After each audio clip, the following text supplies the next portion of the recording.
Punjabi study part 63 ਵੇਖ ਰਹੇ ਸਾਰੇ ਹੀ ਵਿਊਅਰਸ ਦਾ ਇਸ ਚੈਨਲ 'ਤੇ ਇੱਕ ਵਾਰ ਫਿਰ ਬਹੁਤ ਬਹੁਤ ਸਵਾਗਤ।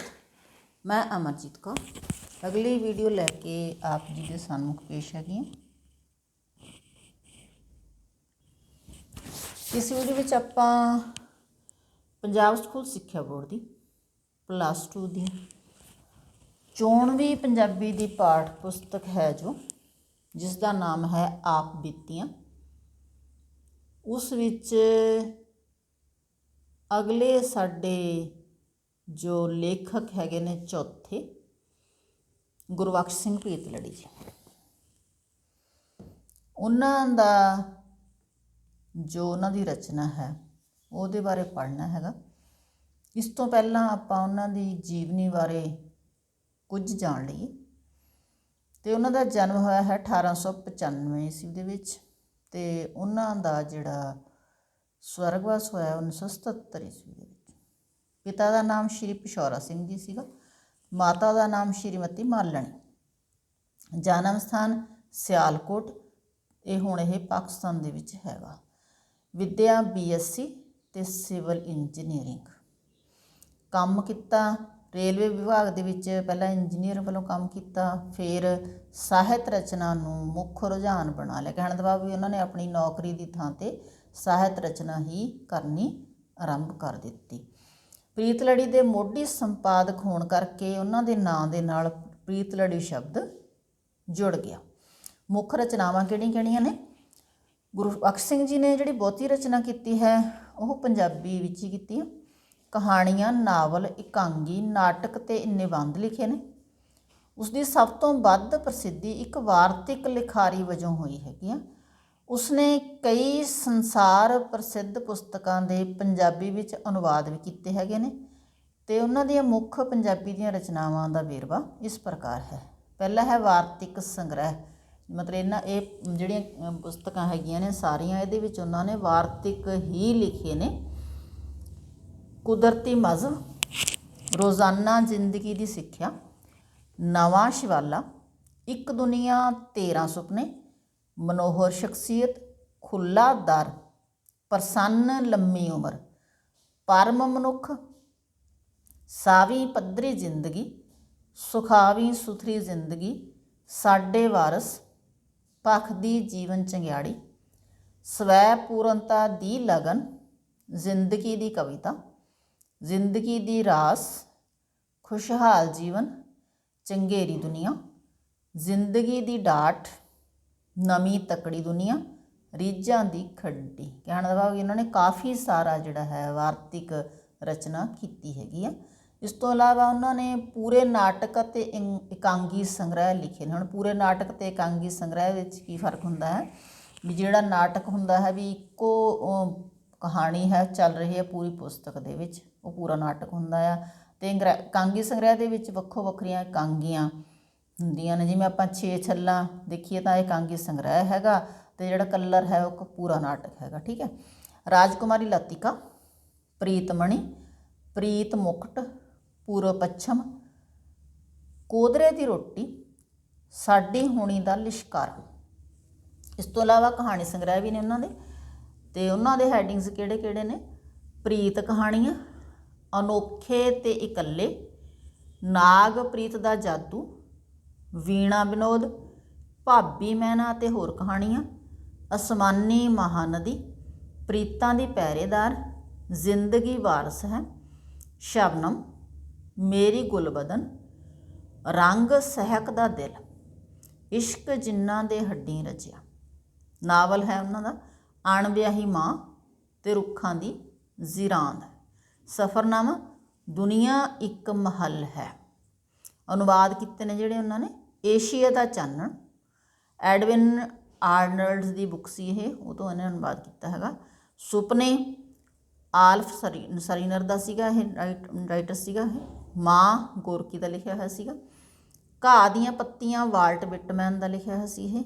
ਮੋਲੀਅਰ ਦੇ 2 ਨਾਟਕ, ਮੇਰੇ ਝਰੋਖੇ 'ਚੋਂ, ਮੇਰੀਆਂ ਭੁੱਲ ਯਾਦਾਂ, ਮੇਰੀ ਜੀਵਨ ਕਹਾਣੀ, ਨੰਬਰ 1, ਮੰਜ਼ਿਲ ਦਿਸ ਪਈ 2, ਮੇਰੀ ਜੀਵਨ ਕਹਾਣੀ 3, ਗੁਰਬਖਸ਼ ਸਿੰਘ ਦੀ ਸਵੈ ਜੀਵਨੀ ਦੀਆਂ ਪੁਸਤਕਾਂ ਨੇ, ਮਤਲਬ ਇਹਨਾਂ ਨੇ ਕਈ ਪੁਸਤਕਾਂ ਨੇ ਆਪਣੀਆਂ ਸਵੈ ਜੀਵਨੀਆਂ ਦੇ ਜਿਹੜਾ ਹੈਗਾ ਰੂਪ ਵਿੱਚ ਲਿਖੀਆਂ ਨੇ, ਅਤੇ ਜਿਹੜਾ ਆਪਾਂ ਪਾਠ ਪੜ੍ਹਨਾ ਹੈ ਉਹ ਵੀ ਇਹਨਾਂ ਦੇ ਵਿੱਚੋਂ ਹੀ ਹੈ, ਸਵੈ ਜੀਵਨੀਆਂ ਦੇ ਵਿੱਚੋਂ ਹੀ ਹੈਗਾ।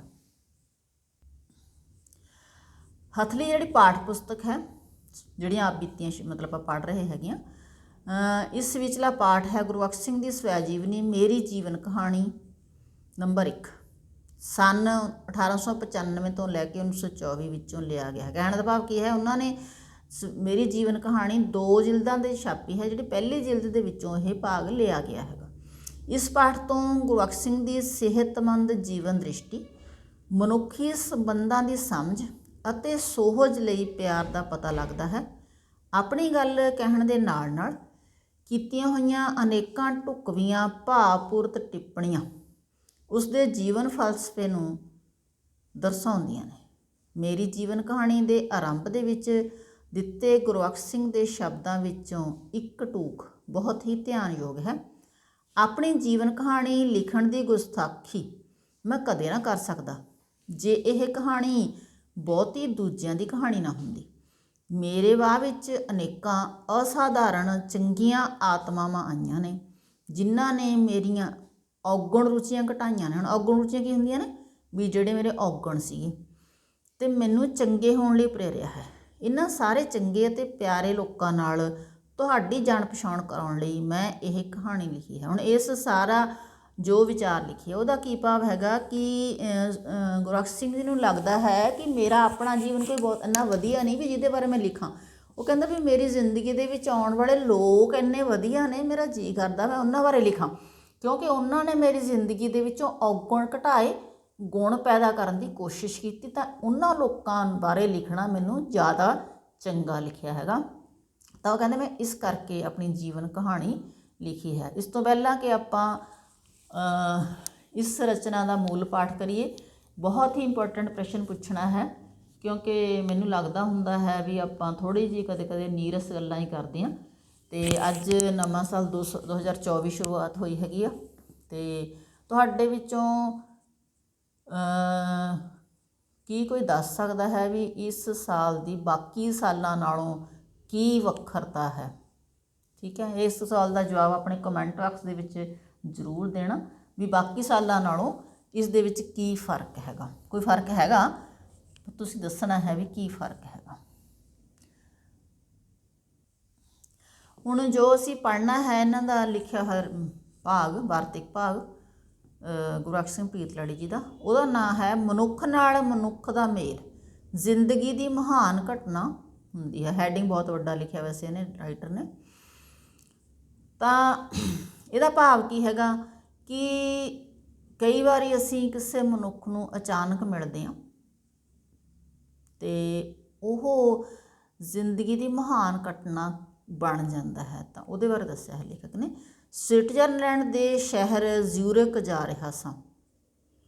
ਰਸਤੇ ਵਿੱਚ ਬਹੁਤ ਬਰਫ਼ ਪੈਣ ਦੀਆਂ ਖਬਰਾਂ ਮਿਲ ਰਹੀਆਂ ਸਨ। ਓੜਕ ਇੱਕ ਥਾਂ ਰੇਲ ਲਾਈਨ ਉੱਤੇ ਬਰਫ਼ ਦੀ ਇੱਕ ਚੱਟਾਨ ਢਹਿ ਹੀ ਪਈ। ਸਾਥੋਂ ਪਹਿਲੀ ਗੱਡੀ ਦਾ ਕੁਝ ਨੁਕਸਾਨ ਵੀ ਹੋ ਗਿਆ ਸੀ। ਸਾਡੀ ਗੱਡੀ ਦਾ ਰਾਹ ਬਦਲ ਕੇ ਜ਼ਿਊਰਿਖ ਦੀ ਥਾਂ 'ਤੇ ਸਾਨੂੰ ਜਰਮਨੀ ਦੇ ਇੱਕ ਸ਼ਹਿਰ ਮਿਊਨਿਖ ਪਹੁੰਚਾਇਆ ਗਿਆ। ਕਹਿਣ ਦਾ ਭਾਵ ਕੀ ਹੈਗਾ ਵੀ ਬਰਫ਼ਬਾਰੀ ਹੋਣ ਕਰਕੇ ਉਹਨਾਂ ਦਾ ਜਿਹੜਾ ਰਸਤਾ ਹੈ ਉਹ ਬਦਲ ਕੇ ਉਹਨਾਂ ਨੂੰ ਮਿਊਨਿਖ ਪਹੁੰਚਣਾ ਪਿਆ। ਉਦੋਂ ਐਡੀ ਵੱਡੀ ਲੜਾਈ ਹੋ ਚੁੱਕਣ ਤੋਂ ਬਾਅਦ ਵੀ ਰਾਹਦਾਰੀ ਪੱਤਰ ਕੀ ਹੁੰਦੇ ਨੇ, ਵੀਜ਼ਾ ਲੈਣੇ ਏਡੇ ਵੱਡੇ ਮੁਸ਼ਕਲ ਨਹੀਂ ਸੀਗੇ। ਸਫਰੀ ਏਜੰਟ ਆਪੇ ਹੀ ਰਾਹਦਾਰੀ ਪੱਤਰ ਲੈ ਲੈਂਦੇ ਸਨ।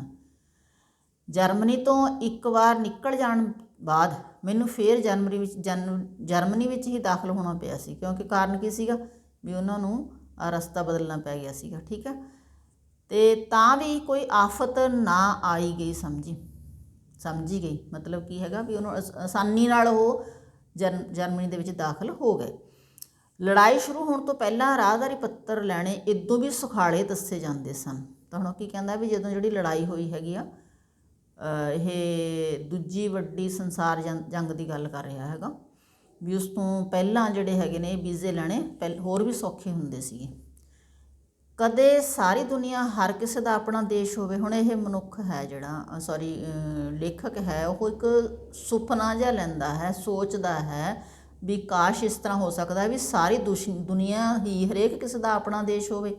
ਮੁਲਕਾਂ ਦੀਆਂ ਸਰਹੱਦਾਂ ਉੱਤੇ ਪੁਲਿਸ ਦਾ ਪੱਤਰ ਪ੍ਰਮਾਣ ਵੇਖਣਾ ਤੇ ਸਮਾਨ ਫੁੱਲਣਾ ਮਨੁੱਖ ਵਿੱਚ ਘਟੀਆ ਹੋਣ ਦਾ ਅਹਿਸਾਸ ਪਕਿਆਉਂਦਾ ਰਹਿੰਦਾ ਹੈ, ਵੀ ਉਹਨੂੰ ਜਿਹੜਾ ਹੈ ਚੰਗਾ ਨਹੀਂ ਲੱਗਦਾ ਹੈ ਵੀ ਜਿਹੜਾ ਇੱਕ ਦੇਸ਼ ਤੋਂ ਦੂਜੇ ਦੇਸ਼ ਜਾਂਦੇ ਹੈਗੇ ਆਪਾਂ ਜਿਹੜੀ ਹੈਗੀ ਆ ਫਿਰ ਤਲਾਸ਼ੀ ਹੁੰਦੀ ਹੈ ਨਾ, ਇਹ ਉਹਨੂੰ ਵਧੀਆ ਨਹੀਂ ਲੱਗਦੀ।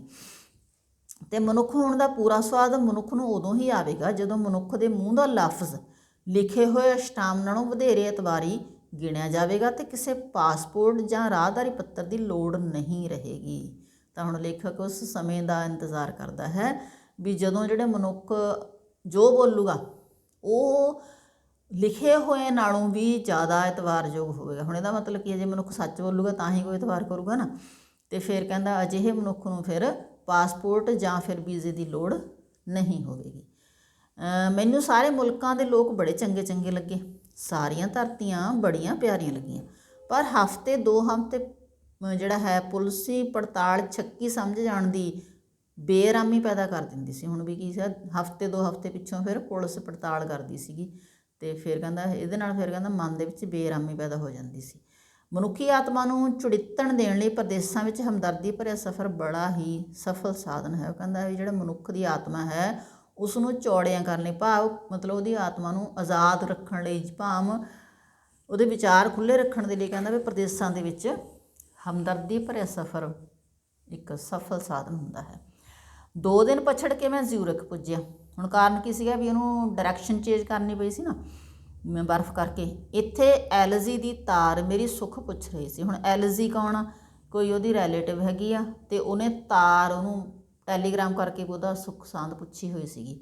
ਉਸਨੇ ਅਖਬਾਰ ਦੇ ਵਿੱਚ ਬਰਫ਼ ਨਾਲ ਟਕਰਾਈ ਗੱਡੀ ਦਾ ਹਾਲ ਪੜ੍ਹਿਆ ਸੀ ਅਤੇ ਹਾਦਸਾ ਪ੍ਰੋਗਰਾਮ ਦੀਆਂ ਤਰੀਕਾਂ ਦੇ ਨੇੜੇ ਤੇੜੇ ਸੀਗਾ। ਹੁਣ ਕਾਰਨ ਕੀ ਸੀਗਾ ਵੀ ਉਹਨੇ ਉਹ ਪਤਾ ਲੱਗਿਆ ਸੀ ਉਹਨੂੰ ਵੀ ਜਿਹੜੀ ਕੋਈ ਬਰਫ਼ ਨਾਲ ਗੱਡੀ ਟਕਰਾ ਗਈ ਅਤੇ ਹਾਦਸਾ ਜਿਸ ਸਮੇਂ ਲੇਖਕ ਨੇ ਸਫ਼ਰ ਕਰਨਾ ਸੀ ਉਸਦੇ ਨੇੜੇ ਤੇੜੇ ਸੀਗਾ, ਇਸ ਕਰਕੇ ਉਹਨੂੰ ਫਿਕਰ ਹੋ ਗਿਆ ਸੀਗਾ। ਪਰ ਪ੍ਰਦੇਸ਼ ਵਿੱਚ ਦੇਸ਼ ਦਾ ਨਿੱਘਾ ਆ ਗਿਆ। ਮੈਂ ਲੰਮੀ ਸਾਰੀ ਤਾਲ ਐਲਜੀ ਨੂੰ ਦਿੱਤੀ ਅਤੇ ਇੱਕ ਚੰਗਾ ਜਿਹਾ ਖੱਤ ਲਿਖਿਆ। ਹੁਣ ਕਾਰਨ ਕਹਿੰਦਾ ਵੀ ਪ੍ਰਦੇਸ਼ ਵਿੱਚ ਸੀਗਾ ਪਰ ਦੇਸ਼ ਦਾ ਨਿੱਘਾ ਕਿਵੇਂ ਆ ਗਿਆ, ਵੀ ਜਦੋਂ ਉਹਨੇ ਐਲਜੀ ਦੀ ਤਾਰ ਉਹਨੂੰ ਮਿਲੀ ਉਹਨੂੰ ਲੱਗਿਆ ਵੀ ਮੇਰੀ ਕੋਈ ਕਿਸੇ ਨੂੰ ਫਿਕਰ ਹੈਗੀ ਆ ਕਿ ਸੁੱਖ ਸਾਂਦ ਦੀ ਫਿਕਰ, ਤਾਂ ਕਰਕੇ ਉਸਨੂੰ ਪ੍ਰਦੇਸ਼ ਦੇ ਵਿੱਚ ਹੀ ਦੇਸ਼ ਦਾ ਨਿੱਘਾ ਆ ਗਿਆ ਸੀ। ਅਤੇ ਉਸਨੇ ਫਿਰ ਇਸ ਦੇ ਜਵਾਬ ਦੇ ਵਿੱਚ ਉਸਨੂੰ ਤਾਰ ਵੀ ਲਿਖੀ ਕੀਤੀ ਅਤੇ ਇੱਕ ਚੰਗਾ ਜਿਹਾ ਖੱਤ ਵੀ ਲਿਖਿਆ। ਪਾਸਟਰਡੈਮ ਵਿੱਚ ਮਾਸਟਰ ਐਮ ਐਨ ਰਾਏ ਦੀ ਪਤਨੀ ਨੇ, ਐਮ.ਐਨ. ਰਾਏ ਇਹ ਮੈਨੂੰ ਤਾਕੀਦ ਕੀਤੀ ਸੀ ਕਿ ਜ਼ਿਊਰਿਖ ਵਿੱਚ ਉਸਦੇ ਪਤੀ ਨੂੰ ਮੈਂ ਢੂੰਡ ਕੇ ਮਿਲਾਂ। ਉਹਨਾਂ ਨੂੰ ਮੈਂ ਲੱਭ ਹੀ ਲਿਆ, ਪਰ ਜਿਹੜਾ ਮੈਂ ਉਹਨਾਂ ਦਾ ਨਾਂ ਸੁਣਿਆ ਹੋਇਆ ਸੀ ਉੱਡੇ ਉਹ ਮੈਨੂੰ ਜਾਪੇ ਨਾ। ਉਸ ਦਾ ਕਾਰਨ ਸ਼ਾਇਦ ਇਹ ਵੀ ਹੋਵੇ ਕਿ ਉਹ ਗਾਂਧੀ ਜੀ ਦੇ ਕੱਟੜ ਵਿਰੋਧੀ ਸੀਗੇ ਅਤੇ ਮੇਰਾ ਗਾਂਧੀ ਜੀ ਜਿਹੜਾ ਰਵੱਈਆ ਸੀਗਾ ਉਹ ਸ਼ਰਧਾ ਭਰਿਆ ਸੀਗਾ। ਹੁਣ ਉਹ ਕਹਿੰਦਾ ਵਿਚਾਰਧਾਰਾ ਦਾ ਫਰਕ ਸੀਗਾ ਵੀ ਜਿਹੜੇ ਐਮ.ਐਨ. ਰਾਏ ਸੀਗੇ ਉਹ ਗਾਂਧੀ ਜੀ ਦੇ ਵਿਰੋਧੀ ਸੀਗੇ ਅਤੇ ਲੇਖਕ ਉਹਨਾਂ ਵੱਲ ਸ਼ਰਧਾ ਭਰਿਆ ਰਵੱਈਆ ਰੱਖਦਾ ਸੀਗਾ। ਅਤੇ ਗਾਂਧੀ ਜੀ ਦੀ ਪਛਾਣ ਖਿੱਚੂ ਵਿਚਾਰਧਾਰਾ ਸੀ। ਉਹਦਾ ਮਤਲਬ ਇਹ ਸੀਗਾ ਐਮ.ਐਨ. ਰਾਏ ਦੇ ਵਿਚਾਰ ਅਨੁਸਾਰ ਹਿੰਦੁਸਤਾਨ ਦੀ ਹਰੇਕ ਔਰ ਕੀ ਹੁੰਦੀ ਆ, ਦੁੱਖ ਜਾਂ ਬਿਮਾਰੀ ਹੈ ਨਾ, ਉਹਦਾ ਕਾਰਨ ਗਾਂਧੀ ਜੀ ਦੀ ਪਛਾਣ ਖਿੱਚੂ ਵਿਚਾਰਧਾਰਾ ਸੀਗੀ। ਕਿੰਨਾ ਹੀ ਸਾਹਿਤ ਉਹਨਾਂ ਨੇ ਮੈਨੂੰ ਹਿੰਦੁਸਤਾਨ ਲਿਜਾਣ ਲਈ ਦਿੱਤਾ। ਇਸ ਸਾਹਿਤ ਦੀ ਸਭ ਤੋਂ ਵੱਡੀ ਕਿਤਾਬ ਉਹਨਾਂ ਦੀ ਆਪਣੀ ਰਚਨਾ ਸੀ ਗਾਂਧੀ ਦੀਆਂ ਗਲਤੀਆਂ। ਮਤਲਬ ਉਹਨੇ ਜਿਹੜਾ ਹੈਗਾ ਇੱਕ ਕਿਤਾਬਾਂ ਦਿੱਤੀਆਂ ਉਹਨੂੰ ਲੇਖਕ ਨੂੰ ਵੀ ਤੁਹਾਨੂੰ ਉੱਥੇ ਲੈ ਕੇ ਜਾਈਂ ਭਾਰਤ, ਅਤੇ ਉਹਦੇ ਵਿੱਚ ਜਿਹੜਾ ਹੈ ਉਹਨੇ ਆਪਣੀ ਇੱਕ ਕਿਤਾਬ ਦਿੱਤੀ ਸੀਗੀ ਜਿਸ ਦਾ ਨਾਮ ਸੀ ਗਾਂਧੀ ਦੀਆਂ ਗਲਤੀਆਂ, ਹੈ ਇੰਗਲਿਸ਼ ਦੇ ਵਿੱਚ ਸੀਗੀ। ਠੀਕ ਆ। ਮਿਸਟਰ ਰਾਏ ਨਾਲ ਭੁਗਤ ਕੇ ਮੈਂ ਜ਼ਿਊਰਿਖ ਸ਼ਹਿਰ ਵੇਖਿਆ। ਬੜਾ ਹੀ ਸਾਫ਼ ਸ਼ਹਿਰ ਹੈ। ਜ਼ਿਊਰਿਖ ਝੀਲ ਦਾ ਦ੍ਰਿਸ਼ ਬੜਾ ਹੀ ਪਿਆਰਾ ਲੱਗਿਆ। ਸਵਿਸ ਹੋਟਲਾਂ ਦੀ ਸੇਵਾ ਯੂਰਪ ਵਿੱਚ ਮਸ਼ਹੂਰ ਹੈ। ਹੋਟਲ ਸੇਵਾ ਵਿੱਚ ਇਹ ਲੋਕ ਕਹਿੰਦਾ ਵੀ ਹੋਟਲ ਸੇਵਾ ਵਿੱਚ ਇਹ ਲੋਕ ਉਸਤਾਦ ਮੰਨੇ ਜਾਂਦੇ ਨੇ। ਇਹ ਆਪਣੇ ਸ਼ਹਿਰ ਨੂੰ ਬੜਾ ਸੋਹਣਾ ਰੱਖਣ ਦਾ ਯਤਨ ਕਰਦੇ ਹਨ। ਕਿਸੇ ਨੇ ਸੱਚ ਹੀ ਆਖਿਆ ਹੈ ਕਿ ਸੋਹਣੇ ਕੱਪੜੇ ਪਾਉਣ ਵਾਲੇ ਲੋਕ ਇੰਨਾ ਖਰਚ ਸਿਰਫ ਆਪਣੇ ਸ਼ੌਕ ਲਈ ਨਹੀਂ ਕਰਦੇ ਜਿੰਨਾ ਦੂਜਿਆਂ ਦੀਆਂ ਅੱਖਾਂ ਦੇ ਵਿੱਚ ਚੰਗਾ ਲੱਗਣ ਲਈ ਕਰਦੇ ਨੇ, ਅਤੇ ਜਿੰਨਾ ਕੋਈ ਦੂਜਿਆਂ ਤੋਂ ਬੇਪਰਵਾਹ ਹੋਵੇ ਓਨਾ ਹੀ ਉਹ ਆਪਣੀ ਪੋਸ਼ਾਕ ਤੋਂ ਬੇਪਰਵਾਹ ਹੁੰਦਾ ਹੈ। ਸਵਿਸ ਲੋਕਾਂ ਵਿੱਚ ਠਰਕ ਹੈ ਕਿ ਉਹਨਾਂ ਦਾ ਮੁਲਕ ਦੂਜਿਆਂ ਨੂੰ ਚੰਗਾ ਲੱਗੇ। ਸਵਿਸ ਦਾ ਮਤਲਬ ਇੱਥੇ ਕਿ ਸਵਿਟਜ਼ਰਲੈਂਡ ਦੇ ਲੋਕਾਂ ਨੂੰ ਕਿਹਾ ਹੈ ਕਿ ਉਹਨਾਂ ਨੂੰ ਇਹ ਬਹੁਤ ਜ਼ਿਆਦਾ ਪ੍ਰਵਾਹ ਇਸ ਗੱਲ ਦੀ ਵੀ ਲੋਕਾਂ ਨੂੰ, ਦੂਜੇ ਲੋਕ ਨੇ ਜਿਹੜੇ ਉਹਨਾਂ ਨੂੰ ਉਹਨਾਂ ਦਾ ਦੇਸ਼ ਬੜਾ ਵਧੀਆ ਲੱਗਣਾ ਜਾਣਾ ਚਾਹੀਦਾ। ਹਰੇਕ ਸ਼ਹਿਰੀ ਨੂੰ ਇਸ ਗੱਲ ਦਾ ਚੇਤਾ ਰਹਿੰਦਾ ਹੈ ਕਿ ਉਹਨਾਂ ਦਾ ਮੁਲਕ ਦੂਜਿਆਂ ਦੀ ਸੈਰਗਾਹ ਹੈ, ਇਸ ਲਈ ਇਹਦੀ ਸਫਾਈ ਉੱਤੇ, ਇਹਦੀ ਸ਼ੋਹਰਤ ਉੱਤੇ ਕੋਈ ਧੱਬਾ ਨਾ ਲੱਗੇ। ਮਤਲਬ ਆਪਣੇ ਦੇਸ਼ ਨੂੰ ਬੜਾ ਪਿਆਰ ਕਰਦੇ ਨੇ ਵੀ ਉਹ ਹਰ ਹਾਲਤ ਵਿੱਚ ਆਪਣੇ ਦੇਸ਼ ਦੇ ਵਿੱਚ ਵੱਧ ਤੋਂ ਵੱਧ ਸਫਾਈ ਰੱਖਣ ਦੀ ਕੋਸ਼ਿਸ਼ ਕਰਦੇ ਹੈਗੇ ਨੇ। ਮੇਰਾ ਉਦੋਂ ਇਹ ਅਨੁਮਾਨ ਸੀ ਕਿ ਸਵਿਟਜ਼ਰਲੈਂਡ ਯੂਰਪ ਦਾ ਸਭ ਤੋਂ ਸਾਫ਼ ਮੁਲਕ ਹੈ ਅਤੇ ਸਫਾਈ ਵਿੱਚ ਕਈ ਆਤਮਿਕ ਗੁਣ ਵੀ ਹੁੰਦੇ ਹੈਗੇ ਨੇ। ਜ਼ਿਊਰਿਖ ਤੋਂ ਕੁਝ ਫਾਸਲੇ ਉੱਤੇ ਸੇਂਟ ਮੋਰਟਿਸ ਇਸ ਮੁਲਕ ਦੇ ਸਿਆਲੇ ਦੀ ਸੈਰਗਾਹ ਹੈ। ਸਿਆਲਾ ਮਤਲਬ ਸਰਦੀ ਦੇ ਮੌਸਮ ਦੇ ਵਿੱਚ ਜਿਹੜੀ ਸੈਰਗਾਹ ਹੈ, ਲੋਕ ਘੁੰਮਣ ਫਿਰਨ ਜਾਂਦੇ ਨੇ, ਉਹ ਕੀ ਹੈ? ਸੇਂਟ ਮੋਰਟਿਸ। ਹਰ ਕਿਸਮ ਦੀਆਂ ਖੇਡਾਂ ਇੱਥੇ ਹੁੰਦੀਆਂ ਨੇ। ਸਿਆਲ ਵਿੱਚ ਇੰਨੀ ਬਰਫ਼ ਪਈ ਹੁੰਦੀ ਹੈ ਕਿ ਸਾਰਾ ਸਮਾਂ ਧਰਤੀ ਦੀ 1 ਇੰਚ ਵੀ ਬਰਫ਼ ਤੋਂ ਖਾਲੀ ਨਹੀਂ ਹੁੰਦੀ। ਬਿਜਲੀਆਂ ਦੀਆਂ ਤਾਰਾਂ ਵੀ ਚਿੱਟੀਆਂ ਹੋਈਆਂ ਰਹਿੰਦੀਆਂ ਨੇ, ਮਤਲਬ ਬਰਫ਼ ਇੰਨੀ ਹੁੰਦੀ ਆ। 2 ਦਿਨ ਦੇ ਪਛੜੇਵੇਂ ਕਰਕੇ ਇੱਥੇ ਹੋਟਲ ਵਿੱਚ ਮੈਨੂੰ ਆਪਣੀ ਰਾਖਵੀਂ ਕਰਾਈ ਹੋਈ ਥਾਂ ਨਾ ਮਿਲ ਸਕੀ। ਪਹਿਲਾ ਅਸਰ ਤਾਂ ਇਹੋ ਜਿਹੀ ਘਟਨਾ ਦਾ ਨਿਰਾਸ਼ਤਾ ਹੀ ਹੁੰਦਾ ਹੈ, ਪਰ ਮੇਰਾ ਤਜਰਬਾ ਮੈਨੂੰ ਦੱਸਦਾ ਹੈ ਕਿ ਜਦੋਂ ਕਦੇ ਬਿਨਾਂ ਆਪਣਾ ਕਸੂਰ ਮੇਰਾ ਪ੍ਰੋਗਰਾਮ ਥਿੜਕ ਜਾਏ ਤਾਂ ਬਹੁਤੀ ਵਾਰੀ ਕੋਈ ਦਿਲਚਸਪ ਜੋੜ ਜੁੜ ਜਾਂਦਾ ਹੈ। ਹੁਣ ਕਹਿਣ ਦਾ ਭਾਵ ਕੀ ਹੈਗਾ ਕਿ ਕਹਿੰਦਾ ਵੀ ਮੈਨੂੰ ਉਹਨੇ ਪਹਿਲਾਂ ਜਿਹੜਾ ਹੋਟਲ ਵਿੱਚ ਆਪਣੀ ਥਾਂ ਬੁੱਕ ਕਰਾਈ ਸੀ, ਪਰ ਉਹ ਕਿਉਂਕਿ 2 ਦਿਨ ਉਹ ਲੇਟ ਪਹੁੰਚਿਆ, ਇਸ ਕਰਕੇ ਉਹਨੂੰ ਉਹ ਜਗ੍ਹਾ ਨਹੀਂ ਮਿਲੀ। ਪਰ ਉਹ ਕਹਿੰਦਾ ਵੀ ਮੇਰੇ ਮਨ ਵਿੱਚ ਦੁੱਖ ਤਾਂ ਹੋਇਆ, ਨਿਰਾਸ਼ਤਾ ਤਾਂ ਹੋਈ ਵੀ ਮੈਂ ਹੁਣ ਰਹਾਂਗਾ ਕਿੱਥੇ, ਹੈ ਨਾ। ਪਰ ਉਹ ਕਹਿੰਦਾ ਵੀ ਮੇਰਾ ਆਪਣਾ ਤਜਰਬਾ ਇਹ ਹੈ, ਜਦੋਂ ਮੇਰਾ ਪ੍ਰੋਗਰਾਮ ਮੇਰੇ ਕਸੂਰ ਤੋਂ ਬਿਨਾਂ ਬਦਲਦਾ ਹੈ ਤਾਂ ਕਹਿੰਦਾ ਮੈਨੂੰ ਇਹਦਾ ਕੋਈ ਨਾ ਕੋਈ ਲਾਭ ਹੀ ਹੁੰਦਾ ਹੈ। ਹੋਟਲ ਦੇ ਮੈਨੇਜਰ ਨੇ ਟੈਲੀਫੋਨ ਕਰਕੇ ਮੈਨੂੰ ਕਿਸੇ ਪਰਿਵਾਰ ਵਿੱਚ ਥਾਂ ਲੈ ਦਿੱਤੀ। ਇਸ ਮੁਲਕ ਵਿੱਚ ਰੰਗ ਦੇ ਖਿਲਾਫ ਤਸੱਵ ਬੜਾ ਘੱਟ ਹੈ। ਹੁਣ ਕੀ ਹੈ ਵੀ ਜਿਹੜਾ ਆਪਾਂ ਕਹਿੰਦੇ ਹਾਂ ਵੀ ਕਾਲੇ ਗੋਰੇ ਦਾ ਜਿਹੜਾ ਭਿੰਨ ਭੇਦ ਭਾਵ ਕਰਨਾ, ਹੈ ਨਾ, ਉਹ ਘੱਟ ਹੈਗਾ। ਕਹਿੰਦਾ ਇਸ ਮੁਲਕ ਦੀ ਖੁਸ਼ਹਾਲੀ ਦਾ ਚੋਖਾ ਨਿਰਭਰ ਪਰਦੇਸੀਆਂ ਦੀ ਸ਼ੁਭ ਇੱਛਾ 'ਤੇ ਹੈ।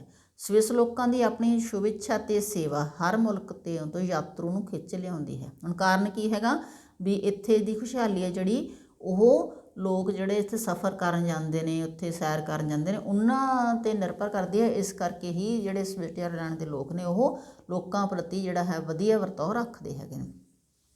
ਕਾਸ਼ ਕਦੇ ਹਰ ਕਿਸੇ ਦੀ ਖੁਸ਼ਹਾਲੀ, ਦੂਜਿਆਂ ਦੀ ਸ਼ੁਭ ਇੱਛਾ ਦੇ ਨਾਲ ਲੁਕਿਆ ਸੰਬੰਧ ਹਰ ਕਿਸੇ ਦੀ ਸਮਝ ਵਿੱਚ ਆ ਜਾਵੇ। ਸਵਿਸ ਲੋਕਾਂ ਨੇ ਇਹ ਭੇਤ ਸਮਝ ਲਿਆ ਹੈ ਅਤੇ ਉਹਨਾਂ ਦੀ ਜ਼ਿੰਦਗੀ ਦਾ ਪਿਆਰ ਯੂਰਪ ਵਿੱਚ ਬੜਾ ਉੱਚਾ ਗਿਣਿਆ ਜਾਂਦਾ ਹੈ। ਉਦੋਂ ਮੈਂ ਆਪਣਾ ਕਸ਼ਮੀਰ ਨਹੀਂ ਸੀ ਵੇਖਿਆ ਹੋਇਆ। ਇੱਕ ਸੱਜਣ ਨੇ ਮੈਨੂੰ ਸ਼ੁਭ ਇੱਛਾਵਾਂ ਦੇ ਕੇ ਪੁੱਛਿਆ ਕਿ ਮੈਨੂੰ ਸੇਂਟ ਮੋਰਟਿਸ ਕਿਹੋ ਜਿਹਾ ਲੱਗਿਆ। ਮੈਂ ਬੜੀ ਤਾਰੀਫ ਕੀਤੀ, ਪਰ ਉਸਨੇ ਉੱਤਰ ਦਿੱਤਾ, ਹਾਂ ਬੜਾ ਸੋਹਣਾ ਹੈ, ਪਰ ਕਸ਼ਮੀਰ ਨਾਲ ਸੋਹਣਾ ਨਹੀਂ। ਮੈਨੂੰ ਬੜੀ ਸ਼ਰਮ ਆਈ ਕਿ ਮੈਂ ਆਪਣੇ ਦੇਸ਼ ਦੀ ਖੂਬਸੂਰਤੀ ਤੋਂ ਵਾਕਿਫ ਨਹੀਂ ਸੀ, ਪਰ ਹੋ ਵੀ ਕਿਸ ਤਰ੍ਹਾਂ ਸਕਦਾ ਸਾਂ। ਮੇਰੇ ਲਈ ਤਾਂ ਆਪਣੀ ਪੜ੍ਹਾਈ ਦੀ ਫੀਸ ਦੇਣਾ ਜਾਂ ਆਪਣੇ ਪਰਿਵਾਰ ਦੀਆਂ ਜ਼ਰੂਰਤਾਂ ਪੂਰੀਆਂ ਕਰਨੀਆਂ ਹਮੇਸ਼ਾ ਬੜੇ ਔਖੇ ਸਵਾਲ ਬਣੇ ਰਹੇ ਨੇ। ਅਤੇ ਵੇਖਣ, ਜਾਣਨ ਅਤੇ ਪਿਆਰ ਦੀ ਸਿੱਕ ਨੇ ਮੇਰੇ ਪੈਰੀਂ ਚੱਕਰ ਪਾਏ ਅਤੇ ਮੈਂ ਇੱਥੇ ਪਹੁੰਚ ਗਿਆ।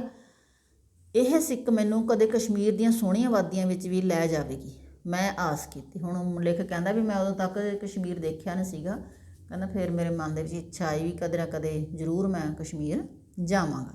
ਪਰ ਜਿਸ ਇਸਤਰੀ ਦੇ ਘਰ ਮੈਨੂੰ ਰਿਹਾਇਸ਼ ਮਿਲੀ, ਉਹਦਾ ਦਿਲ ਕਿਸੇ ਸੋਹਣੀ ਵਾਦੀ ਨਾਲੋਂ ਘੱਟ ਸੋਹਣਾ ਨਹੀਂ ਸੀ। 1-2 ਦਿਨਾਂ ਵਿੱਚ ਹੀ ਉਹਨੂੰ ਰੋਜ਼ਾਨਾ ਮੇਰੀ ਘਰ ਵਾਪਸੀ ਦੀ ਉਡੀਕ ਹੋਣ ਲੱਗ ਪਈ। ਉਹ ਚਿੰਤਾ ਕਰਨ ਲੱਗ ਪਈ ਕਿ ਮੇਰਾ ਵੱਡਾ ਕੋਟ ਭਾਰਾ ਨਹੀਂ ਸੀ। ਮੈਂ ਸ਼ਰਾਬ ਨਹੀਂ ਸੀ ਪੀਂਦਾ। ਹੁਣ ਭਾਰਾ ਨਹੀਂ ਸੀ ਦਾ ਮਤਲਬ ਇੱਥੇ ਕੀ ਹੈ, ਕੋਟ ਤਾਂ ਹੈ ਸੀ ਪਰ ਭਾਰਾ ਨਹੀਂ ਸੀ ਦਾ ਮਤਲਬ ਕੀ ਹੈ ਵੀ ਉਹ ਇੰਨਾ ਭਾਰਾ ਨਹੀਂ ਸੀ ਵੀ ਕਿਉਂਕਿ ਸਰਦੀ ਜ਼ਿਆਦਾ ਸੀਗੀ, ਉਹਨੂੰ ਲੱਗਦਾ ਸੀ ਵੀ ਇਹ ਕੋਟ ਜਿਹੜਾ ਹੈ ਉਹਦੀ ਸਰਦੀ ਨੂੰ ਦੂਰ ਨਹੀਂ ਸੀ ਕਰ ਸਕਦਾ। ਮੈਂ ਸ਼ਰਾਬ ਨਹੀਂ ਸੀ ਪੀਂਦਾ, ਮੈਂ ਚਾਹ ਵੀ ਨਹੀਂ ਸੀ ਪੀਂਦਾ। ਜਦੋਂ ਠੰਡ ਬਹੁਤੀ ਹੋ ਜਾਂਦੀ ਤਾਂ ਮੇਰਾ ਰਾਹ ਤੱਕਦੀ ਰਹਿੰਦੀ ਮਤੇ ਮੈਨੂੰ ਕੁਝ ਹੋ ਗਿਆ ਹੋਵੇ। ਉਹਨੂੰ ਯਕੀਨ ਦਿਖਾਉਣ ਦੀ ਲੋੜ ਮੈਨੂੰ ਕਈ ਵਾਰੀ ਪੈ ਜਾਂਦੀ। ਮੈਂ ਉਹਨੂੰ ਦੱਸਦਾ ਕਿ ਮੇਰੀ ਸਿਹਤ ਬੜੀ ਚੰਗੀ ਸੀ। ਪਿਛਲੇ 4 ਸਾਲਾਂ ਵਿੱਚ ਸਿਰਫ 1 ਦਿਨ ਮੈਨੂੰ ਕੰਮ ਤੋਂ ਛੁੱਟੀ ਲੈਣੀ ਪਈ ਸੀ। ਸੁਣ ਕੇ ਉਹ ਬੜੀ ਖੁਸ਼ ਹੋ ਜਾਂਦੀ, ਪਰ ਜ਼ਰਾ ਦੇਰ ਲੱਗੀ ਨਹੀਂ ਕਿ ਮੈਨੂੰ ਠੰਡ ਲੱਗ ਜਾਣ ਦੀ ਚਿੰਤਾ ਉਹਨੂੰ ਹੋਈ ਨਹੀਂ। ਮਤਲਬ ਕਹਿਣ ਦਾ ਭਾਵ ਕੀ ਹੈ, ਉਹ ਸਵਿਸ ਜਿਹੜੀ ਇਸਤਰੀ ਸੀਗੀ ਉਹ ਉਹਦਾ ਬਹੁਤ ਹੀ ਧਿਆਨ ਰੱਖਦੀ ਸੀਗੀ ਕਿ ਉਹ ਕਿਤੇ ਬਿਮਾਰ ਨਾ। ਉਸਨੇ ਰਾਤ ਦਾ ਖਾਣਾ ਮੇਰੇ ਨਾਲ ਖਾਣ ਵਿੱਚ ਆਪਣੀ ਖੁਸ਼ੀ ਦੱਸੀ ਸੀ ਅਤੇ ਉਹ ਮੈਨੂੰ ਉਡੀਕਦੀ ਰਹਿੰਦੀ। ਰਾਤੀ ਉਹਦਾ ਮੇਰੇ ਕੋਲ ਬੈਠੇ ਰਹਿਣਾ ਲੰਬਾ ਹੁੰਦਾ ਗਿਆ। ਉਹ ਇੱਕ ਵਿਧਵਾ ਇਸਤਰੀ ਸੀ। ਉਹਦੇ 2 ਬੱਚੇ ਸਨ। ਵੱਡੀ ਕੁੜੀ 13 ਵਰ੍ਹਿਆਂ ਦੀ ਸੀ ਅਤੇ ਆਪਣੇ ਘਰ ਵਿੱਚ ਮਹਿਮਾਨ ਰੱਖ ਕੇ ਉਹ ਗੁਜ਼ਾਰਾ ਕਰਦੀ ਸੀ। ਮਤਲਬ ਉਹ ਪੇਇੰਗ ਗੈਸਟ ਆ ਕੇ ਆਪਣਾ ਗੁਜ਼ਾਰਾ ਕਰਦੀ ਸੀ, ਪਰ ਬੜਾ ਚੰਗਾ ਗੁਜ਼ਾਰਾ ਜਾਪਦਾ ਸੀ। ਉਹਦੇ ਘਰ ਨਾਲੋਂ ਵੱਡੇ ਘਰ ਦਾ ਤਾਂ ਹਿੰਦੁਸਤਾਨ ਵਿੱਚ ਅਨੇਕਾਂ ਅਮੀਰਾਂ ਦੇ ਹੋਣਗੇ, ਪਰ ਐਡਾ ਸਾਫ਼, ਐਡਾ ਸਜਿਆ, ਲੋੜੀਂਦੇ ਹਰੇਕ ਸਮਾਨ ਨਾਲ ਐਡਾ ਭਰਪੂਰ ਅਤੇ ਸਮਾਨ ਦੀ ਇੱਕ ਇੱਕ ਚੀਜ਼ ਇੰਨੀ ਵਧੀਆ ਕਿਸੇ ਵਿਰਲੇ ਅਮੀਰ ਤੋਂ ਅਮੀਰ ਦੇ ਘਰ ਹੀ ਹੋ ਸਕਦੀ ਸੀ। ਘੱਟ ਤੋਂ ਘੱਟ ਮੈਂ ਕੋਈ ਹਿੰਦੁਸਤਾਨੀ ਘਰ ਉਸ ਵੇਲੇ ਤੱਕ ਉਹਦੇ ਵਰਗਾ ਨਹੀਂ ਸੀ ਵੇਖਿਆ। ਟੋਲਸਟਾਏ ਦੇ ਸਾਹਿਤ ਦਾ ਮੇਰੇ ਉੱਤੇ ਬੜਾ ਪ੍ਰਭਾਵ ਸੀ, ਪਰ ਮੈਨੂੰ ਸਮਾਜਵਾਦੀ ਨਿਜ਼ਾਮ ਬਾਰੇ ਕੋਈ ਬਹੁਤਾ ਗਿਆਨ ਨਹੀਂ ਸੀ।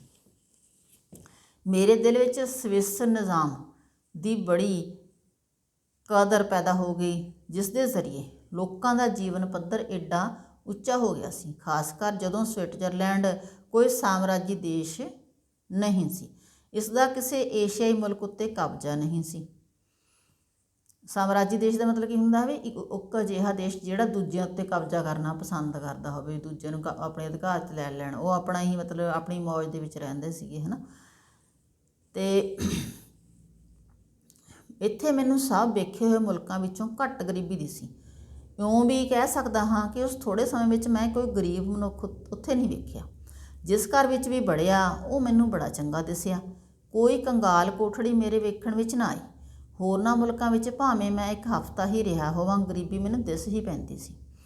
ਪ੍ਰਸ਼ੰਸਾ ਦਾ ਹੁਨਰ ਸਵਿਸ ਮੇਜ਼ਬਾਨ ਇਸਤਰੀਆਂ ਵਿੱਚ ਸੁਭਾਵਿਕ ਹੁੰਦਾ ਹੈ, ਪਰ ਜਿਹੜੀ ਪ੍ਰਸ਼ੰਸਾ ਮੇਜ਼ਬਾਨ ਮੇਰੀ ਕਰਦੀ, ਸਾਰੇ ਦਿਨ ਦੀ ਥਕਾਵਟ ਠੰਡੇ ਚੌਂ ਲਫ਼ਜ਼ਾਂ ਨਾਲ ਦੂਰ ਕਰ ਦਿੰਦੀ। ਬੜੇ ਮਹਿਮਾਨ ਮੇਰੇ ਘਰ ਰਹਿ ਗਏ ਹਨ। ਉਹਨਾਂ ਦੇ ਨਾਂ ਸਿਰਫ ਮੇਰੇ ਰਜਿਸਟਰ ਵਿੱਚ ਲਿਖੇ ਰਹਿ ਗਏ ਨੇ। ਅਤੇ ਇੰਨਾ ਕਹਿ ਕੇ ਉਹ ਚੁੱਪ ਕਰ ਗਈ। ਮੈਂ ਵੀ ਆਪਣਾ ਨਾਂ ਇਸ ਰਜਿਸਟਰ ਵਿੱਚ ਲਿਖ ਜਾਵਾਂ। ਕਹਿਣ ਦਾ ਉਹਨੇ ਇੱਕ ਰਜਿਸਟਰ ਲਾਇਆ ਹੋਇਆ ਸੀਗਾ, ਜਿਹਦੇ ਵਿੱਚ ਉਹ ਆਪਣੇ ਪੇਇੰਗ ਗੈਸਟ ਜਿੰਨੇ ਵੀ ਰੱਖਦੀ ਸੀ ਉਹਨਾਂ ਦਾ ਸਾਰਿਆਂ ਦਾ ਡਾਟਾ ਲਿਖਦੀ ਸੀਗੀ। ਅਤੇ ਫਿਰ ਲੇਖਕ ਵੀ ਇਹ ਕਹਿੰਦਾ ਵੀ ਮੈਂ ਵੀ ਆਪਣਾ ਨਾਂ ਇਸ ਰਜਿਸਟਰ ਵਿੱਚ ਲਿਖ ਕੇ ਜਾਵਾਂਗਾ। ਪਰ ਉਹ ਉੱਥੇ ਲਿਖਿਆ ਹੀ ਨਹੀਂ ਰਹਿਣਾ। ਅਤੇ ਅੱਗੋਂ ਫਿਰ ਉਹ ਰੁਕ ਗਈ। ਉਦੋਂ ਚੰਗੇਰੀ ਕਿਹੜੀ ਕਿਸਮਤ ਉਹਨੂੰ ਮਿਲਣ ਵਾਲੀ ਹੈ। ਅਤੇ ਮੈਂ ਕੁਝ ਬੁੱਝ ਲਿਆ ਸੀ। ਆਪਣੀ ਬੀਬੀ ਛਾਤੀ ਉੱਤੇ ਹੱਥ ਰੱਖ ਕੇ ਉਸ ਆਖਿਆ, ਇਹ ਨਾਂ ਤੇ ਮੈਂ ਇੱਥੇ ਪਰੋ ਕੇ ਰੱਖਾਂਗੀ। ਤੁਸਾਂ 7 ਦਿਨਾਂ ਵਿੱਚ ਮੇਰੇ ਘਰ ਦੀ ਹਰ ਚੀਜ਼ ਉੱਤੇ ਨਵੀਂ ਭਾਅ ਚਾੜ ਦਿੱਤੀ ਹੈ। ਕਹਿਣ ਦਾ ਕਿ ਉਹਨੂੰ ਜਿਹੜਾ ਲੇਖਕ ਦਾ ਜਿਹੜਾ ਸੁਭਾਅ ਸੀਗਾ ਉਹ ਬਹੁਤ ਵਧੀਆ ਲੱਗਿਆ। ਉਹ ਕਿਸ ਤਰ੍ਹਾਂ? ਮੈਂ ਖੁਸ਼ ਹੋ ਕੇ ਪੁੱਛਿਆ। ਇਹਦਾ ਮੈਨੂੰ ਪਤਾ ਨਹੀਂ, ਇਹ ਸਗੋਂ ਮੈਂ ਤੁਹਾਨੂੰ ਪੁੱਛਣ ਵਾਲੀ ਸਾਂ। ਇਹਦਾ ਕਾਰਨ ਕੀ ਹੈ? ਕਿਉਂ ਹਰ ਚੀਜ਼ ਦਾ ਰੂਪ ਬਦਲ ਗਿਆ ਹੈ? ਕਿਉਂ ਹਰ ਚੀਜ਼ ਵਿੱਚ ਮੈਨੂੰ ਨਵੇਂ ਅਰਥ ਲੱਭਣ ਲੱਗ ਪਏ ਹੈਗੇ ਨੇ? ਉਹਦੇ ਮੂੰਹ ਉੱਤੇ ਬੜੀ ਮਿੱਠੀ ਤਸੱਲੀ ਦਾ ਪ੍ਰਭਾਵ ਸੀ ਕਿ ਜਿਸ ਤਰ੍ਹਾਂ ਇੱਕ ਖਿਣ ਲਈ ਮੇਰੇ ਮਨ ਵਿੱਚ ਆਇਆ, ਜੇ ਉਹਦੇ ਗਲ ਮੈਂ ਬਾਹਾਂ ਪਾ ਦਿੰਦਾ ਤਾਂ ਵੀ ਮੇਰਾ ਯਕੀਨ ਹੈ ਉਹਨੂੰ ਕੋਈ ਓਪਰਾ ਨਹੀਂ ਸੀ ਜਾਪਣਾ। ਪਰ ਮੈਂ ਆਪਣੇ ਆਪ ਨੂੰ ਰੋਕ ਲਿਆ ਅਤੇ ਉਹਨੂੰ ਆਪਣੇ ਅੰਦਾਜ਼ ਵਿੱਚ ਦੱਸਿਆ, ਮਨੁੱਖ ਦਾ ਮਨੁੱਖ ਨਾਲ ਮੇਲ ਹਮੇਸ਼ਾ ਜ਼ਿੰਦਗੀ ਦੀ ਮਹਾਨ ਘਟਨਾ ਹੁੰਦੀ ਹੈ। ਅੱਗੇ ਤੁਹਾਡੇ ਬੜੇ ਚੰਗੇ ਮਹਿਮਾਨ ਆਉਂਦੇ ਰਹੇ ਹਨ, ਜਿਹੜੇ ਤੁਹਾਡੀ ਸੇਵਾ ਉੱਤੇ ਪ੍ਰਸੰਨ ਹੋ ਜਾਂਦੇ ਅਤੇ ਤੁਹਾਨੂੰ ਆਪਣੀ ਸਖਾਵਤ ਨਾਲ ਪ੍ਰਸੰਨ ਕਰ ਜਾਂਦੇ ਸਨ। ਪਰ ਅੱਜ ਤੁਹਾਡੇ ਘਰ ਉਹ ਮਨੁੱਖ ਆਇਆ ਹੈ ਜਿਹਦੀ ਮਨੁੱਖ ਮਿਲਣੀ ਦੀ ਭੁੱਖ ਅਮਿੱਟ ਹੈ। ਕਿਸੇ ਦਿਲ ਦਾ ਦਰ ਰਤਾ ਵੀ ਖੁੱਲ੍ਹਾ ਵੇਖਿਆ ਨਹੀਂ ਕਿ ਉਹਦੀ ਰੂਹ ਅੰਦਰ ਜਾਣ ਲਈ ਫੜਫੜਾਈ ਨਹੀਂ। ਮਨੁੱਖੀ ਦਿਲ ਦੀ ਇਹੋ ਫੜਫੜਾਹਟ ਆਲੇ ਦੁਆਲੇ ਵਿੱਚ ਨਵੇਂ ਅਰਥ ਭੜਕਾ ਦਿੰਦੀ ਹੈ। ਮੈਨੂੰ ਸੇਵਾ ਦੀ ਇੱਛਾ ਨਹੀਂ ਸੀ। ਮੇਰੇ ਕੋਲ ਸਖਾਵਤ ਦੱਸਣ ਦਾ ਕੋਈ ਸਨਮਾਨ ਨਹੀਂ ਸੀ। ਪਰ ਤੁਹਾਡੇ ਦਿਲ ਦੇ ਅਣਮਿੱਟੇ ਦਰਾਂ 'ਚੋਂ ਮੈਂ ਤੁਹਾਡੀ ਰੂਹ 'ਤੇ ਝਾਕ ਲਿਆ ਹੈ। ਅਤੇ ਜਦੋਂ ਕਿਤੇ ਕੋਈ ਇਉਂ ਝਾਕੇ, ਦੁਨੀਆ ਦਾ ਹੋਰ ਦਿਸਣਾ ਅਵੱਸ਼ ਹੋ ਜਾਂਦਾ ਹੈ। 2 ਦਿਨਾਂ ਬਾਅਦ ਜਦੋਂ ਆਪਣੀ ਵਿਦਾਇਗੀ ਮੈਂ ਉੱਥੇ ਰਿਹਾਇਸ਼ ਲਈ ਉਹਦੇ ਕੋਲੋਂ ਬਿੱਲ ਮੰਗਿਆ, ਮੇਰੀ ਮੇਜ਼ਬਾਨ ਦੇ ਬੁੱਲ੍ਹਾਂ ਉੱਤੇ ਕਿਸੇ ਝਾਕੇ ਦੀ ਰੁਕਾਵਟ ਸੀ। ਭਾਵ ਉਹਦੇ ਮਨ ਦੇ 'ਚ ਸੰਕੋਚ ਆ ਗਿਆ ਜਦੋਂ ਉਹਨੇ ਬਿੱਲ ਮੰਗਿਆ ਵੀ ਹੁਣ ਚਲੋ ਉਹਨੇ ਪੇ ਗੈਸਟ ਸੀਗਾ, ਉਹਨੇ ਪੈਸੇ ਦੇਣੇ ਸੀ, ਹੈ ਨਾ। ਮੈਂ ਉਹਦੀ ਰੂਹਾਨੀ ਮਿਠਾਸ ਦੀ ਪ੍ਰਸ਼ੰਸਾ ਕੀਤੀ ਤਾਂ ਉਸਨੇ ਦਲੇਰ ਹੋ ਕੇ ਆਖਿਆ, ਜੇ ਇੱਕ ਬੇਨਤੀ ਮੇਰੀ ਮੰਨ ਸਕੋ, ਐਡੀ ਮਿੱਠੀ ਮੇਜ਼ਬਾਨ ਦੀ ਕਿਹੜੀ ਗੱਲ ਮੈਂ ਮੋੜ ਸਕਦਾ ਹਾਂ? ਲੇਖਕ ਨੇ ਕਿਹਾ, ਬਸ ਇਹੋ ਕਿ ਮੈਨੂੰ ਮੇਜ਼ਬਾਨ ਨਾ ਸਮਝੋ। ਹੁਣ ਮੇਜ਼ਬਾਨ ਤੁਸੀਂ ਸ਼ਾਇਦ ਬੜੇ ਜਾਣਦੇ ਹੈਗੇ ਹੋ, ਮੇਜ਼ਬਾਨ ਕੌਣ ਹੁੰਦਾ ਹੈ? ਅਸੀਂ ਜਿਸ ਦੇ ਘਰ ਮਹਿਮਾਨ ਬਣ ਕੇ ਜਾਂਦੇ ਹਾਂ ਅਸੀਂ ਉਸਨੂੰ ਮੇਜ਼ਬਾਨ ਕਹਿੰਦੇ ਹਾਂ, ਠੀਕ ਆ। ਮੈਂ ਸਮਝਣਾ ਚਾਹੁੰਦੀ ਹਾਂ, ਤੁਸੀਂ ਕੀਮਤ ਦੇ ਕੇ ਮਹਿਮਾਨੀ ਲੈਣ ਮੇਰੇ ਕੋਲ ਨਹੀਂ ਸੋ ਆਏ, ਮੈਨੂੰ ਮਿਲਣ ਆਏ ਸੋ। ਮੇਰੀ ਬੇਰੰਗ ਦੁਨੀਆ ਵਿੱਚ ਕੋਈ ਰੰਗਲੀ ਲਕੀਰ ਖਿੱਚਣ ਆਏ ਸੋ। ਤੁਹਾਡੀ ਇਸ ਦਾਤ ਲਈ ਕੋਈ ਬਿੱਲ ਪੇਸ਼ ਕਰਦੀ ਮੈਂ ਚੰਗੀ ਨਹੀਂ ਲੱਗਦੀ। ਤੇ ਉਸਨੇ ਮੇਰਾ ਹੱਥ ਦੋਨਾਂ ਹੱਥਾਂ ਵਿੱਚ ਫੜ ਲਿਆ। ਤੁਹਾਡੀ ਮੰਗ ਮੈਥੋਂ ਮੋੜੀ ਵੀ ਨਹੀਂ ਜਾਂਦੀ ਤੇ ਮੰਨਿਆ ਮੇਰੇ ਦਿਲ ਨੂੰ ਬੇਆਰਾਮੀ ਰਹੇਗੀ। ਕਹਿੰਦਾ ਵੀ ਜਿਵੇਂ ਮੰਨਦਾ ਤਾਂ ਮੇਰੇ ਦਿਲ ਨੂੰ ਬੇਆਰਾਮੀ ਹੋਊਗੀ। ਕਹਿੰਦਾ ਕਿ ਉਹ ਕਹਿੰਦਾ ਵੀ ਬਿਨਾਂ ਪੈਸੇ ਦਿੱਤੇ ਵੀ ਉਹਦਾ ਮਨ ਖੁਸ਼ ਨਹੀਂ ਹੁੰਦਾ, ਹੈ ਨਾ। ਇਹ ਤੁਹਾਡਾ ਵਿਹਾਰ ਹੈ, ਪਰ ਤੁਹਾਡੇ ਬੱਚਿਆਂ ਦਾ ਗੁਜ਼ਾਰ ਹੈ। ਮੈਨੂੰ ਇਸ ਸਖਾਵਤ ਦੀ ਕਦਰ ਦਾ ਮੌਕਾ ਫੇਰ ਕਦੇ ਮਿਲਣਾ ਹੈ ਕਿ ਨਹੀਂ। ਪਰ ਇੱਕ ਪਲ ਸੋਚ ਕੇ ਮੈਂ ਆਖਿਆ, ਅਸੀਂ ਦੋਵੇਂ ਇੱਕ ਦੂਜੇ ਦੀ ਗੱਲ ਮੰਨ ਲਈਏ। ਮੈਂ ਤੁਹਾਡੀ ਕੋਈ ਗੱਲ ਨਹੀਂ ਮੋੜ ਸਕਾਂਗੀ। ਮਤਲਬ ਮੇਜ਼ਬਾਨ ਕਹਿੰਦੀ ਹੈਗੀ ਹੈ, ਮੈਂ ਵੀ ਤੁਹਾਡੀ ਗੱਲ ਮੰਨਣ ਲਈ ਅੱਜ ਜਾਣਾ ਕੱਲ੍ਹ ਤੱਕ ਮੁਲਤਵੀ ਕਰਦਾ ਹਾਂ। ਤੁਸੀਂ ਅੱਜ ਤੱਕ ਦਾ ਬਿੱਲ ਮੇਰੇ ਕੋਲੋਂ ਲੈ ਲਵੋ ਅਤੇ ਅੱਜ ਤੋਂ ਮੈਂ ਤੁਹਾਡਾ ਮਹਿਮਾਨ ਨਹੀਂ, ਉਹੀ ਕੁਝ ਹਾਂ ਜੋ ਤੁਸੀਂ ਮੈਨੂੰ ਸਮਝਣਾ ਚਾਹੁੰਦੇ ਹੋ। ਅਤੇ ਉਹਦਾ ਚਿਹਰਾ ਖਿੜ ਗਿਆ। ਤਾਂ ਤੁਸੀਂ ਅੱਜ ਨਹੀਂ ਜਾਓਗੇ? ਅਤੇ ਉਸਨੇ ਆਪਣੀ ਧੀ ਨੂੰ ਆਵਾਜ਼ ਮਾਰੀ, ਮਿਸਟਰ ਸਿੰਘ ਅੱਜ ਸਾਡੇ ਕੋਲ ਨਹੀਂ ਜਾ ਰਹੇ, ਇੱਕ ਦਿਨ ਹੋਰ ਰਹਿਣਗੇ ਅਤੇ ਮਹਿਮਾਨ ਬਣ ਕੇ ਨਹੀਂ, ਸਾਡੇ ਆਪਣੇ ਬਣ ਕੇ ਰਹਿਣਗੇ। ਅਤੇ ਜਿਸ ਗੱਲੋਂ ਉਸ ਰਾਤ ਮੈਂ ਉਹਦੀ ਖਾਤਰ ਮੈਂ ਆਪ ਨੂੰ ਰੋਕ ਲਿਆ ਸੀ, ਉਹ ਉਸਨੇ ਆਪ ਆਪਣੀ ਧੀ ਦੇ ਸਾਹਮਣੇ ਕਰ ਲਈ। ਤਾਂ ਇਹ ਤਾਂ ਸੀਗਾ ਆਪਣਾ ਪਾਠ, ਮਨੁੱਖ ਦਾ ਮਨੁੱਖ ਨਾਲ ਮੇਲ ਇੱਕ ਬਹੁਤ ਹੀ ਮਹੱਤਵਪੂਰਨ ਘਟਨਾ ਹੁੰਦੀ ਹੈਗੀ ਆ। ਤਾਂ ਹੁਣ ਇਸ ਦੇ ਆਪਾਂ ਅੱਗੇ ਵਸਤੂਨਿਸ਼ਟ ਪ੍ਰਸ਼ਨ ਹੈਗੇ ਨੇ, ਉਹ ਵਾਚਣੇ ਹੈਗੇ ਨੇ। ਪਹਿਲਾ ਪ੍ਰਸ਼ਨ ਹੈਗਾ ਜਿਹੜਾ, ਮਨੁੱਖ ਨਾਲ ਮਨੁੱਖ ਦਾ ਮੇਲ ਜ਼ਿੰਦਗੀ ਦੀ ਮਹਾਨ ਘਟਨਾ ਹੁੰਦੀ ਹੈ। ਆਪ ਬੀਤੀਆਂ ਪੁਸਤਕ ਵਿੱਚ ਦਰਜ ਇਹ ਸਵੈਜੀਵਨੀ ਅੰਸ਼ ਗੁਰਬਖਸ਼ ਸਿੰਘ ਪ੍ਰੀਤਲੜੀ ਦੀ ਕਿਹੜੇ ਪੁਸਤਕ ਵਿੱਚੋਂ ਲਿਆ ਗਿਆ ਹੈ? ਇਹਦਾ ਉੱਤਰ ਕੀ ਹੈ? ਮੇਰੀ ਜੀਵਨ ਕਹਾਣੀ ਨੰਬਰ 1। ਧਿਆਨ ਰੱਖਣਾ ਬੇਟੇ, ਮੇਰੀ ਜੀਵਨ ਕਹਾਣੀ ਨੰਬਰ 1 ਪਾਠ ਪੁਸਤਕ ਦਾ ਨਾਮ ਹੈਗਾ। ਜ਼ਿਊਰਿਖ ਪਹੁੰਚ ਕੇ ਲੇਖਕ ਨੂੰ ਕਿਸ ਦੀ ਤਾਰ ਮਿਲੀ? ਇਹਦਾ ਉੱਤਰ ਸੀਗਾ ਐਲਜ਼ੀਨੀ ਦੀ, ਜਿਸ ਨੇ ਉਸ ਨੂੰ ਤਾਰ ਦੇ ਵਿੱਚ ਪੁੱਛਿਆ ਸੀਗਾ ਵੀ ਉਹ ਕੀ ਠੀਕ ਠਾਕ ਪਹੁੰਚ ਗਿਆ, ਕਿਉਂਕਿ ਉਹਨਾਂ ਹੀ ਦਿਨਾਂ ਦੇ ਵਿੱਚ ਕਿਸੇ ਗੱਡੀ ਦੇ ਬਹੁਤੀ ਬਰਫ਼ ਪੈਣ ਕਰਕੇ ਟਕਰਾ ਜਾਣ ਦੀ ਜਾਂ ਐਕਸੀਡੈਂਟ ਹੋਣ ਦਾ ਪਤਾ ਲੱਗਿਆ ਸੀ, ਇਸ ਕਰਕੇ ਉਹ ਫਿਕਰ ਕਰਦੀ ਸੀ। ਗੁਰਬਖਸ਼ ਸਿੰਘ ਪ੍ਰੀਤਲੜੀ ਅਨੁਸਾਰ ਦੁਨੀਆ ਦਾ ਸਭ ਤੋਂ ਸਾਫ਼ ਮੁਲਕ ਕਿਹੜਾ ਹੈ? ਸਵਿਟਜ਼ਰਲੈਂਡ।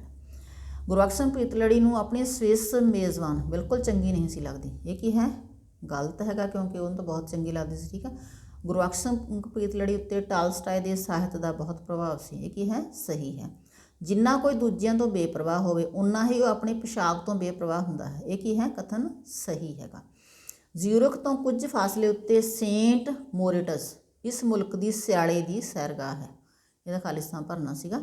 ਮਨੁੱਖ ਨਾਲ ਮਨੁੱਖ ਦਾ ਮੇਲ ਹਮੇਸ਼ਾ ਜ਼ਿੰਦਗੀ ਦੀ ਮਹਾਨ ਘਟਨਾ ਹੁੰਦਾ ਹੈ। ਠੀਕ ਹੈ। ਮੁਲਕਾਂ ਦੀਆਂ ਸਰਹੱਦਾਂ ਉੱਤੇ ਪੁਲਿਸ ਦਾ ਪ੍ਰਮਾਣ ਪੱਤਰ ਵੇਖਣਾ ਅਤੇ ਸਮਾਨ ਭੁੱਲਣਾ ਮਨੁੱਖ ਵਿੱਚ ਕੀ ਪੈਦਾ ਕਰਦਾ ਹੈ? ਆਪਸ਼ਨਸ ਦਿੱਤੀਆਂ ਹੋਈਆਂ ਨੇ। ਕਹਿੰਦਾ ਆਸ਼ਾ ਪੈਦਾ ਕਰਦਾ ਹੈ, ਉਤਸ਼ਾਹ ਪੈਦਾ ਕਰਦਾ ਹੈ, ਪਿਆਰ ਪੈਦਾ ਕਰਦਾ ਹੈ, ਘਟੀਆ ਹੋਣ ਦਾ ਅਹਿਸਾਸ ਪੈਦਾ ਕਰਦਾ ਹੈ। ਇਹਦੇ ਵਿੱਚੋਂ ਕਿਹੜੀ ਆਪਸ਼ਨ ਠੀਕ ਹੈ? ਚੌਥੀ, ਘਟੀਆ ਹੋਣ ਦਾ ਅਹਿਸਾਸ ਪੈਦਾ ਕਰਦਾ ਹੈ। 10ਵਾਂ ਕੁਐਸਚਨ ਹੈ, ਲੇਖਕ ਨੇ M.N. ਰਾਏ ਨੂੰ ਮਿਲਣ ਲਈ ਵਿਸ਼ੇਸ਼ ਯਤਨ ਕੀਤਾ, ਕਿਉਂਕਿ ਕਾਰਨ ਕੀ ਸੀਗਾ? ਉਹ ਲੇਖਕ ਦਾ ਦੋਸਤ ਸੀ। ਨਹੀਂ, ਇਹ ਵੀ ਗਲਤ ਆ। ਰਾਏ ਦੇ ਬੱਚਿਆਂ ਨੇ ਕਿਹਾ ਸੀ, ਇਹ ਵੀ ਗਲਤ ਹੈ। ਲੇਖਕ ਨੇ ਉਸ ਤੋਂ ਕਿਤਾਬ ਲੈਣੀ ਸੀ, ਇਹ ਵੀ ਗਲਤ ਹੈ। ਕਾਰਨ ਕੀ ਸੀਗਾ? ਰਾਏ ਦੀ ਪਤਨੀ ਨੇ ਉਸਨੂੰ ਕਿਹਾ ਸੀਗਾ। ਇਹ ਤਾਂ ਸੀਗਾ ਆਪਣਾ ਜੋ ਪਾਠ ਸੀਗਾ, ਮਨੁੱਖ ਦਾ ਮਨੁੱਖ ਨਾਲ ਮੇਲ ਜ਼ਿੰਦਗੀ ਦੀ ਮਹਾਨ ਘਟਨਾ ਹੁੰਦੀ ਹੈਗੀ ਆ। ਤਾਂ ਇਸ ਦਾ ਇਨ ਬਿਨ ਪਠਨ ਅਤੇ ਵਸਤੂਨਿਸ਼ਟ ਪ੍ਰਸ਼ਨ। ਉਮੀਦ ਕਰਦੀ ਹੈਗੀ ਹਾਂ ਕਿ ਤੁਹਾਨੂੰ ਵੀਡੀਓ ਚੰਗੀ ਲੱਗੀ ਹੋਵੇਗੀ। ਜੇਕਰ ਵੀਡੀਓ ਚੰਗੀ ਲੱਗੀ ਤਾਂ ਲਾਈਕ ਅਤੇ ਕਮੈਂਟ ਕਰਨਾ, ਆਪਣੇ ਫਰੈਂਡਸ ਦੇ ਨਾਲ ਵੱਧ ਤੋਂ ਵੱਧ ਸ਼ੇਅਰ ਕਰਨਾ। ਜੇਕਰ ਇਸ ਚੈਨਲ 'ਤੇ ਨਵੇਂ ਆਏ ਹੈਗੇ ਹੋ ਤਾਂ ਇਸ ਚੈਨਲ ਦੀ ਪਲੇਲਿਸਟ ਹਰ ਹਾਲਤ ਵਿੱਚ ਵਾਚਣਾ, ਕਿਉਂਕਿ ਇਸ ਚੈਨਲ 'ਤੇ ਇੱਕ ਨਾਲੋਂ ਵੱਧ ਕਲਾਸਿਸ ਦਾ ਕੰਮ ਪਾਇਆ ਹੋਇਆ ਹੈ। ਅਤੇ ਵਿਆਕਰਨ ਵਾਲਾ ਭਾਗ ਜੋ ਕਿ ਹਰ ਕਿਸੇ ਲਈ ਲਾਭਦਾਇਕ ਹੁੰਦਾ ਹੈ, ਉੱਥੇ ਵੀ ਬੜੀਆਂ ਮਹੱਤਵਪੂਰਨ ਵੀਡੀਓਜ਼ ਹੈਗੀਆਂ ਨੇ ਅਤੇ ਤੁਸੀਂ ਉਹ ਜ਼ਰੂਰ ਵਾਚਣੀ।